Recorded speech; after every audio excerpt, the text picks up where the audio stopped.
Hello again and welcome to another Warhammer 40k Imperial Guard Tactics video. So before we start today's video, I want to say a super huge thank you to Martin Otten for sending in his pictures of his 123rd Cadian army, all built and painted in 12 months. Absolutely fantastic looking army, Martin. I really especially like the super heavy, the shadow sword. Looks incredibly intimidating. And I really like the tan scheme. It's similar to my Steel Legion one, and obviously that hits a bit of a soft spot for me. So thank you for sending these pictures in. Absolutely fantastic paint job, mate. So if any of you are interested in sending some pictures in for me to have a look at and possibly use in my videos, then please simply just post on my Facebook page. There will be a link down in the description, and if I think they look cool, then I'll use them. Simple as that. I just love cool pictures of Guard, and I love showing off the hard work that my fellow commanders put into their armies. So without further ado, let's do a quick look at today's unit, which is the Crusaders. Now, we previously looked at priests and we previously looked at Bulgrins, and now we're going to sort of look at another one of the close combat units available to the Imperial Guard, which is the Crusaders. Now, Crusaders are a really interesting choice. I believe that the 8th edition code is the first time that these units have been available to the Imperial Guard as in the Codex. Normally they were available as either Inquisition or as Sisters of Battle. They just weren't really available. I guess Games Workshop made them available because A, the models are cool, and B, why not put them in the Guard Codex? I mean, it means that you're going to sell more of them, because if you just have them in an obscure little codex, no one's ever going to buy the models. So Guard commanders will always hoover up new opportunities to, bring killing power to their army. Maybe I'm just being a bit cynical. But anyway, whatever reasons Games Workshop may have had behind Crusaders is up to them. For us, it does give us a really powerful tool to use in our army. Now, I've held off until now to do Crusaders because the way psychic powers now affect them and the way stratagems now affect them has changed. It's a big FAQ, and I had a bit of an inkling that was the way it was going to go. So that's kind of why I've held off on doing some of these units until now. But now we have a clear picture of where the Crusaders sit and how powerful they are. So, Crusader is a 15-point model. You have to pay 11 points base plus 4 points for the power sword that every single one of them comes with. Okay. For your 15 points, you get a standard movement 6, but then you get weapon skill 3+, ballistic skill 4+, but it's irrelevant because they don't have any guns. Strength 3, toughness 3, 1 wound, 2 attacks, leadership 7, and a 4+ save. Now again, the 4+ save is also a bit irrelevant because every single one of these guys comes with a storm shield. Now I've checked, chapter approved, and I've checked the codex. We do not pay for these storm shields. Not like everyone. It's a free storm shield. Okay, I'm literally looking right now. Other war gear. It's not in there. So maybe I'm wrong, but I don't think we pay for the storm shields with Crusaders, which means they're 15 points. So that's pretty good. Now 15 points for it's only a toughness 3 guy, and you do get a 3+ invulnerable save. Okay. Now, these guys, like I said, the unit contains a minimum of two Crusaders and may have up to 8 additional Crusaders. Okay. Now, each Crusader is armed with a power sword, and then the storm shield ability it's actually an ability. It's not even a piece of war gear that you buy. Now, power swords, we all know what they do. They're strength 3, AP minus.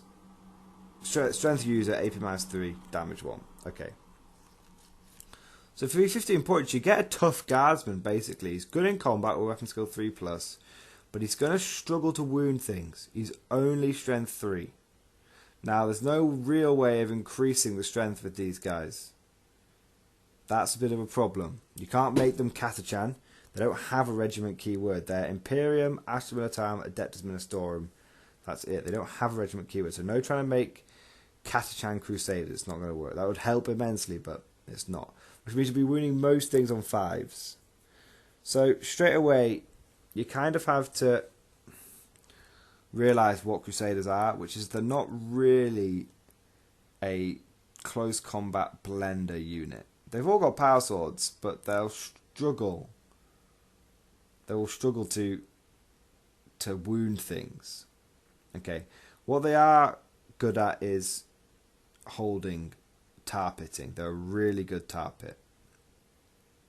Okay, because you get a squad of 10 of these guys, and that's like someone having to cut through 10 Vanguard veterans or 5 Storm Shield Terminators. You know, it's tough. They're good. They'll hold up a lot of enemy units for a turn or 2 turns easily. So they're a good just tar pit. Now, they have a couple of special rules which are really, really cool. Okay. First one is Act of Faith. Roll a d6 at the start of each of your turns. On a roll of a 2+, 1 unit from your army with this ability can perform an Act of Faith chosen from the following list. So that basically, how I read this is you can only do 1 Act of Faith per turn. So there's no point in trying to take 3 squads of Crusaders. You might as well just take one squad. So the first ability is Hand of the Emperor. So roll a 2+, you can immediately move if it's the movement phase, and then you can move again in the movement phase. You get to move twice. Divine Guidance, you can shoot.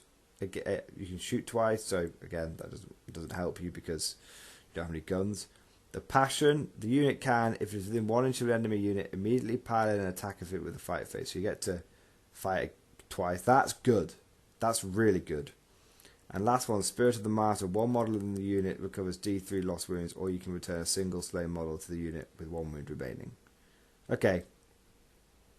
That's actually quite good. The 2 that Hand of the Emperor is quite good, but honestly, you're probably not going to be footstocking these guys. The best way to run Crusaders is in a Valkyrie. And how I've seen this sort of turn 1 just massive distraction kind of effects work is you have 2 Valkyries, 1 with 4 Bulgwins in it, 1 with 10 Crusaders and a Ministorm Priest in there, and they all jump out together, and you grab shit out of the back. So Hand of the Emperor is good, but typically you're going to be transporting these guys anyway. So but it's still good. The 2 that are the most useful are the Passion, which means you get to fight twice, assuming your opponent doesn't pull back. A really good one is Spirit of the Martyr. You can return 1 lost guy every turn. That's quite good considering, as I said, this is more of a tar pit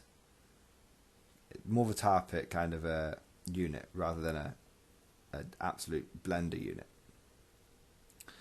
However, having said that, there are ways to get the most out of Crusaders and to make them a blender. Okay, so without any kind of support, they're tough. Okay, without any kind of support, they've got 3 up save, and they can bring a dead guy back each turn. Perfect. That's going to tie your enemy up. However, like I said, it's quite simply you can make them into a bit of a blender.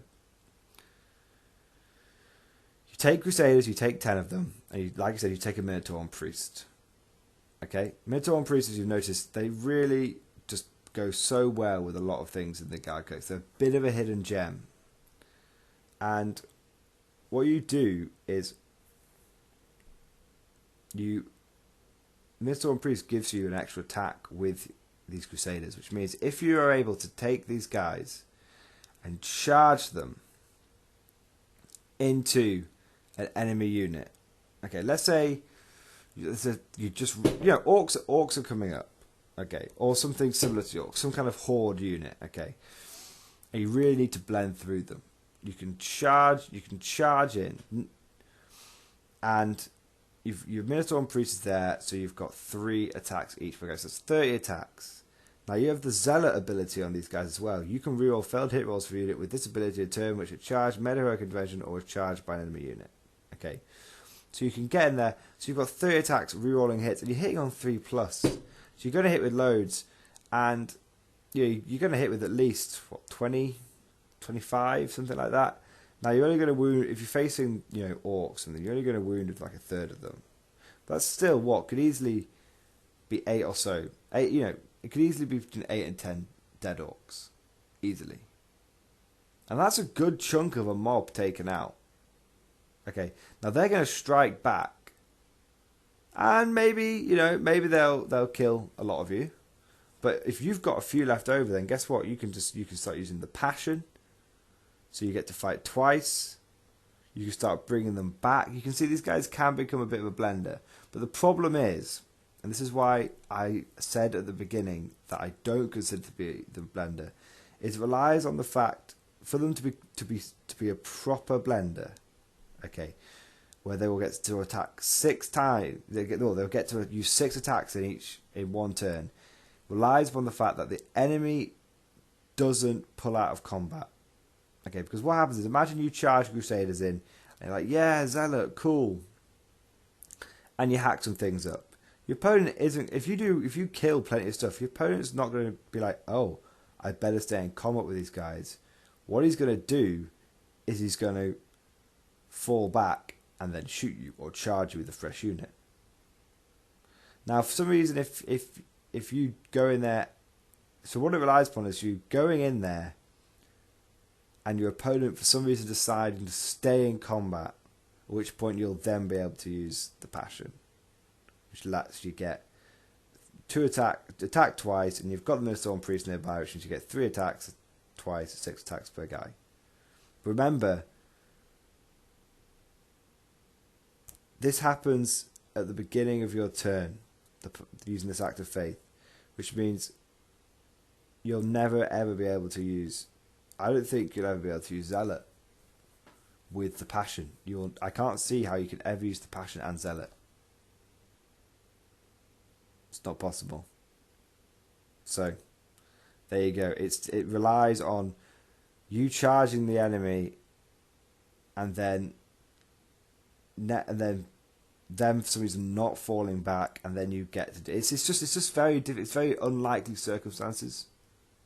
So again, don't be lured into the trap of thinking Crusaders are there and they're going to be hacking through people left, right, and centre. No, that's not their primary job. If you want things to be killed and just be absolutely beaten to death, you take Bulgrins.